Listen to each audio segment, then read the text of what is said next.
Hello and welcome. So this is my Mini Cooper S, and I have hated this car ever since I first drove it. Now let me explain why I have such a strong distaste for this vehicle.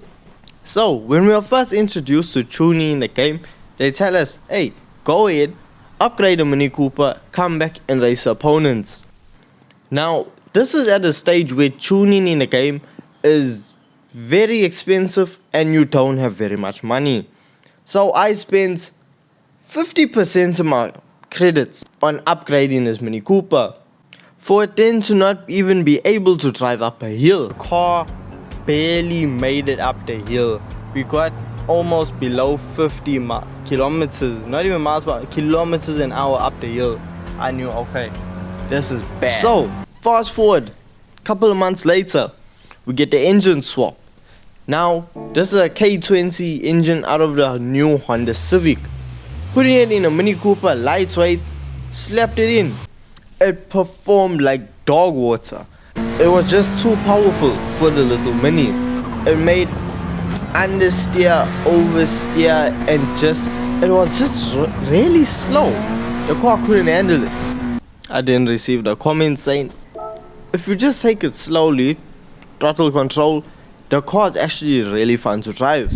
So I thought, hey, let me just go back, try it out one more time and see, am I wrong about the Mini Cooper? So we're gonna take it back to where we tested the car out, first at Magrigo.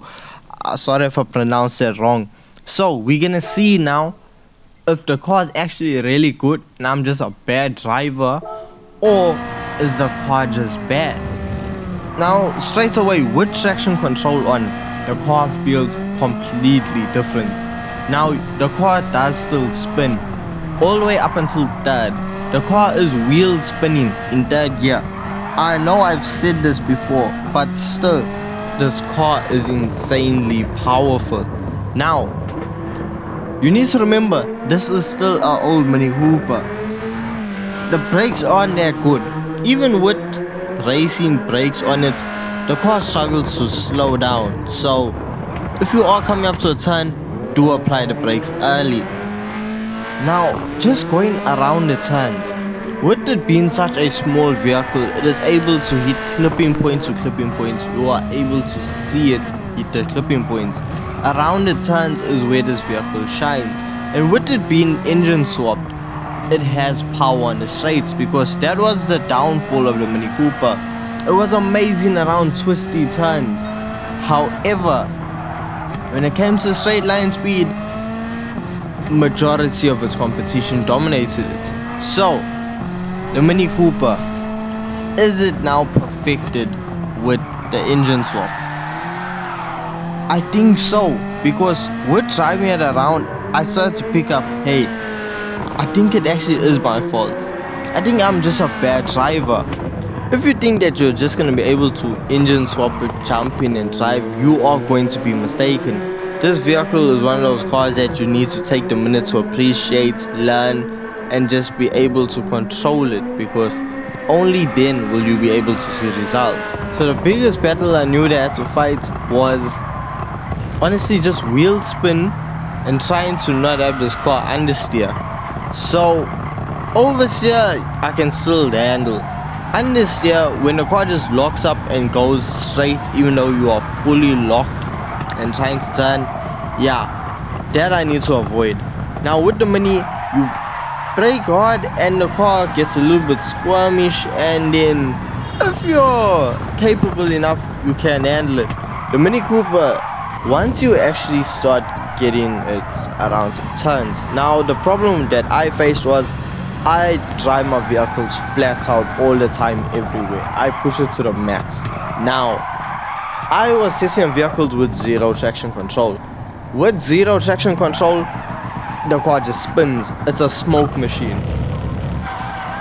Even with traction control set on 3, this car spins in third gear. With traction control on, the car still spinning in third. So if you take away any restriction, any assistance from traction control, yeah, it's a bit chaotic to handle.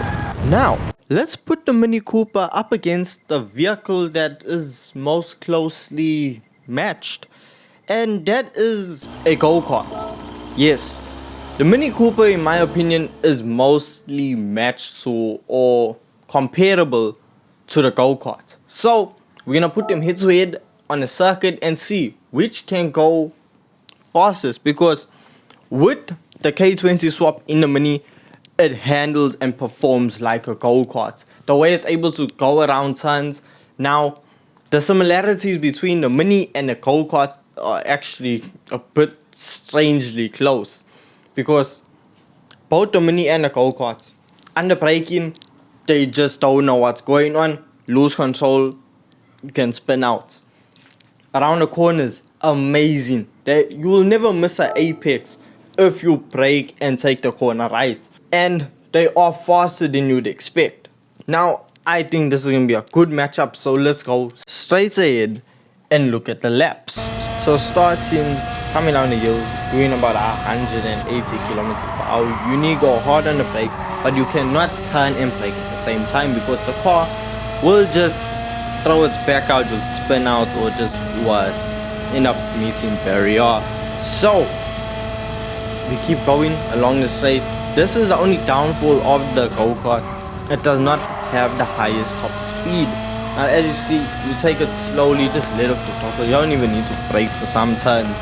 Now you keep going. This is the trickiest part of the circuit. So you gotta go hard on the brakes, actually just feather it a little bit, just enough to get the car to slow down.